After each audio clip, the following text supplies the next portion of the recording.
بسم اللہ الرحمن الرحیم۔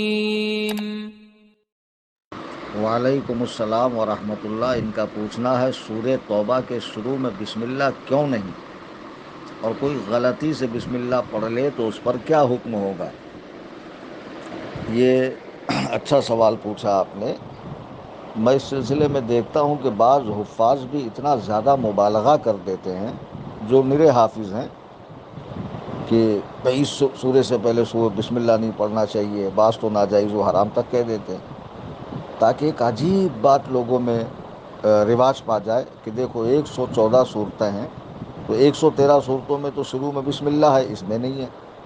تو اس میں پڑھنا حرام ہے، اور تاکہ لوگ پھر ان کی علمیت کی داد دے، واہ واہ نئی بات بتا دی۔ ایسا کچھ نہیں ہے، یہ حماقت بھری باتیں ہیں اور ان باتوں پر دھیان نہیں دینا چاہیے۔ اس کی بہت ساری وجہیں ہیں کہ اس کے شروع میں بسم اللہ کیوں نہیں لکھا ہے۔ ایک معقول وجہ جو فقہائے کرام نے بیان فرمائی ہے اور جو راجح ہے وہ یہ ہے کہ نبی کریم رؤوف الرحیم صلی اللہ علیہ وسلم کے سینہ اقدس پہ جب قرآن نازل ہوتا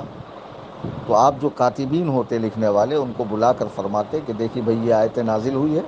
اس کو فلاں سورہ کے اندر رکھو۔ لیکن جب سورہ توبہ نازل ہوئی تو آپ نے نہیں فرمایا کہ اسے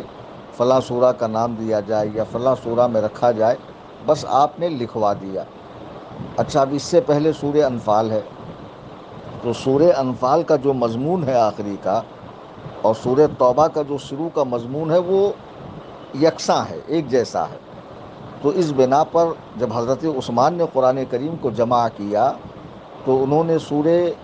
توبہ کے شروع میں بسم اللہ نہیں لکھوایا، چونکہ رسول اللہ صلی اللہ علیہ وسلم نے اسے علیحدہ سورہ قرار نہیں دیا تھا، اور مضمون چونکہ ایک جیسا تھا تو بہت سے صحابہ کو لگا کہ یہ کنٹینیو ہے، یہ سورہ انفال ہی کا کنٹینیو، حالانکہ وہ ایک علیحدہ سورت تھی۔ تو اسی لیے فقہائے کرام فرماتے ہیں کہ جو سورہ انفال سے قرآن کو پڑھ رہا ہو، پڑھتے پڑھتے جب سورہ توبہ آ جائے تو بسم اللہ کی حاجت نہیں ہے، کنٹینیو پڑھے۔ لیکن جو شروع ہی وہاں سے کرے سورہ توبہ سے تو اسے تو بسم اللہ پڑھنی ہے،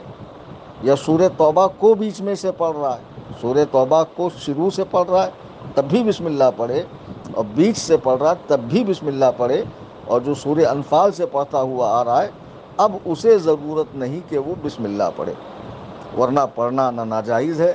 نہ حرام ہے۔ اس طرح کی بات جو کچے علم والے کرتے ہیں ان کو اس سے پرہیز کرنا چاہیے۔